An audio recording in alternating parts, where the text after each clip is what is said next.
అందరికీ నమస్కారం. కువైట్లో 2 రోజుల క్రితం 7వ నెంబర్ రోడ్లో జరిగిన ఘోర రోడ్డు ప్రమాదంలో భారతీయులు మృతి చెందిన విషయం అందరికీ తెలిసిందే.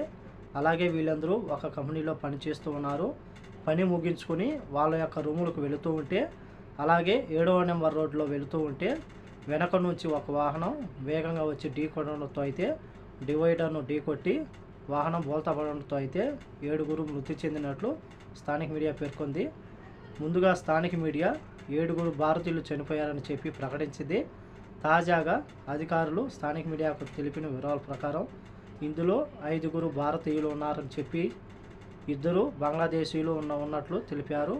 4 పంజాబీలు, 1 తమిళనాడు రాష్ట్రానికి చెందిన వారని చెప్పి మిగతా 2 బంగ్లాదేశీయులు మృతి చెందారని చెప్పి అధికారులు తెలిపారు.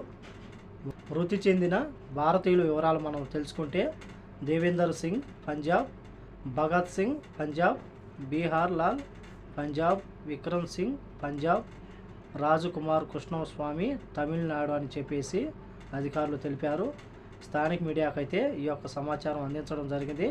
కాబట్టి కువైట్లో ఉన్న మన డ్రైవర్లు ఎవరైతే ఉన్నారో మనం సక్రమంగా వెళుతూ ఉన్నా సరే ఇరువైపులా చుట్టుపక్కల నుంచి మనకు ప్రమాదాల వల్ల మనకు ప్రమాదం పొంచి ఉంటుంది. కాబట్టి డ్రైవింగ్ చేసేటప్పుడు చాలా జాగ్రత్తగా మీ యొక్క గమ్యస్థానాలకు చేరుకోవాలని కోరుకుంటూ, అలాగే మృతి చెందిన ఎవరైతే భారతీయులు ఉన్నారో అలాగే బంగ్లాదేశీయులు ఉన్నారో వాళ్ళ ఆత్మకు శాంతి కలగాలని కోరుకుంటూ, అలాగే రోడ్డు ప్రమాదంలో చనిపోయిన భారతీయ కుటుంబాలను ఆ యొక్క కంపెనీ యాజమాన్యం ఆదుకోవాలని, వాళ్ళ యొక్క కుటుంబంలో ఒకరికి ఉద్యోగం కానీ ఆర్థిక సహాయం ప్రకటించాలని చెప్పి మనం అందరం కోరుకుందాం.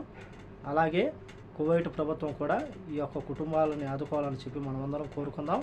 కాబట్టి ఈ వీడియోని వస్తే లైక్ చేయండి, షేర్ చేయండి, సబ్స్క్రైబ్ చేసుకోండి. నెక్స్ట్ వీడియోలో మళ్ళీ కలుద్దాం. జై హింద్.